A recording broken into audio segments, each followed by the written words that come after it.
और अब बात दिल्ली में मचे सियासी घमासान की। केजरीवाल सरकार और एलजी के बीच जंग की नई किश्त सामने आई है। केजरीवाल सरकार आरोप लगा रही है कि एलजी ने बीजेपी के इशारे पर दिल्ली के शिक्षकों को फिनलैंड जाने से रोका। बीजेपी आरोप लगा रही है कि आम आदमी पार्टी ने कोई काम ही नहीं किया, सिर्फ काम का प्रचार किया है।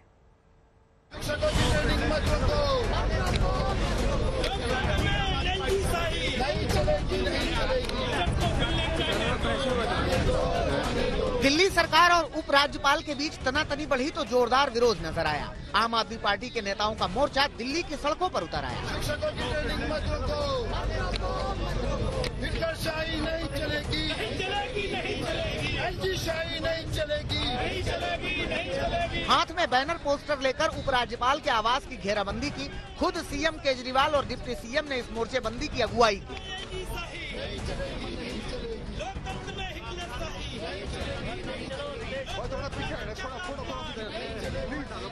मामला दिल्ली सरकार के शिक्षकों को फिनलैंड भेजे जाने का है। आम आदमी पार्टी का आरोप है कि उपराज्यपाल ने फाइल रोक दी, बीजेपी के षड्यंत्र में शामिल होकर दिल्ली के स्कूली बच्चों से ज्यादती की। सुप्रीम कोर्ट कह रहा है कि लेफ्टिनेंट गवर्नर स्वतंत्र रूप से कोई निर्णय नहीं ले सकते। फिर लेफ्टिनेंट गवर्नर साहब फिनलैंड की शिक्षकों की ट्रेनिंग को रोकने वाले कौन होते हैं? वो क्यों रोक रहे हैं? वो कहते हैं मैं सुप्रीम कोर्ट को नहीं मानता। अगर कोई लेफ्टिनेंट गवर्नर या गवर्नर इस देश का ये कहेगा मैं सुप्रीम कोर्ट को नहीं मानता, तो फिर तो इस देश के अंदर ना जनतंत्र बचेगा, ना संविधान बचेगा, कुछ नहीं बचेगा। हमें बेहद दुख है कि आज हम सब लोगों को, दिल्ली के मुख्यमंत्री को, दिल्ली के सारे चुने हुए विधायकों को एलजी हाउस मार्च करके कोई बड़ी चीज के लिए नहीं जाना पड़ रहा है, मात्र इस चीज के लिए जाना पड़ रहा है कि एलजी साहब हमारे शिक्षकों को फिनलैंड ट्रेनिंग के लिए जाने दो, उनको मत रोको। एक तरफ आम आदमी पार्टी का उपराज्यपाल के खिलाफ मोर्चा तो दूसरी ओर बीजेपी ने आम आदमी पार्टी के खिलाफ सारे हथियार निकाल लिए। दिल्ली के बच्चे अच्छे पढ़ें, उसके लिए हम अपने टीचर्स को फिनलैंड ट्रेनिंग के लिए भेजना चाहते हैं, तो उनको जाने दें। एलजी साहब क्यों रोक रहे हैं इसको? सुप्रीम कोर्ट ने कहा है कि एलजी साहब के पास में इस तरह की कोई डिसीजन मेकिंग पावर नहीं है, तो सुप्रीम कोर्ट के ऑर्डर को माने। दिल्ली में सड़कें टूटी पड़ी हैं, लोगों को पीने का पानी नहीं मिल रहा है। आज स्कूल्स में प्रिंसिपल नहीं है, वाइस प्रिंसिपल्स नहीं है।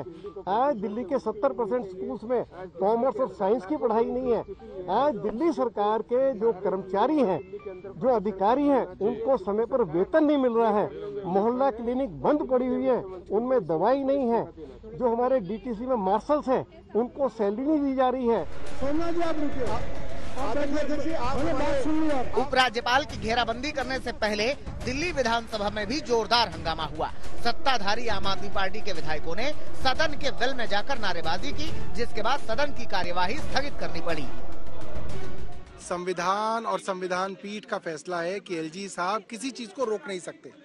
सिर्फ एलजी साहब को अगर कोई बात नहीं पसंद तो वो राष्ट्रपति महोदय को उसको भेज सकते हैं। जिस तरीके से फिनलैंड जाने की बात हो, मोहल्ला क्लिनिक के काम हो, योगा का काम हो, हर काम को एलजी साहब रोक रहे हैं, वो संविधान के खिलाफ है। और अब एलजी साहब ये कहने लगे हैं कि मैं संविधान की बातों को नहीं मानूंगा, जो मेरा मन है मैं वैसे करूंगा। ये पार्टी, ये सरकार, ये आम आदमी पार्टी विपक्ष की आवाज को दबाती है और इसलिए हमें इस प्रकार के तमाम प्रदर्शन करने की आवश्यकता पड़ती है। ये हमारी मजबूरी है कि हम दिल्ली के 2 करोड़ लोगों की बात सदन में प्रभावी ढंग से उठाएं और सरकार को कटघरे में खड़ा करें और सरकार जवाब दे। लेकिन सरकार जवाब देने से बचती है, कतराती है और भागती है। दरअसल विधानसभा के सत्र की शुरुआत होते ही दोनों ओर से मोर्चेबंदी शुरू हो गई है। बीजेपी के विधायकों ने प्रदूषण का मसला उठाया और ऑक्सीजन सिलेंडर लेकर विधानसभा में पहुंच गए। दिल्ली दुनिया की सबसे पॉल्यूटेड कैपिटल है। केजरीवाल जी इस निमित्त कोई भी कदम नहीं उठा रहे। उनको एहसास दिलाने आए कि दिल्ली के लोग सांस ले के जहरीली सांसों के कारण मर रहे हैं और उस पर उनका कोई ध्यान नहीं है।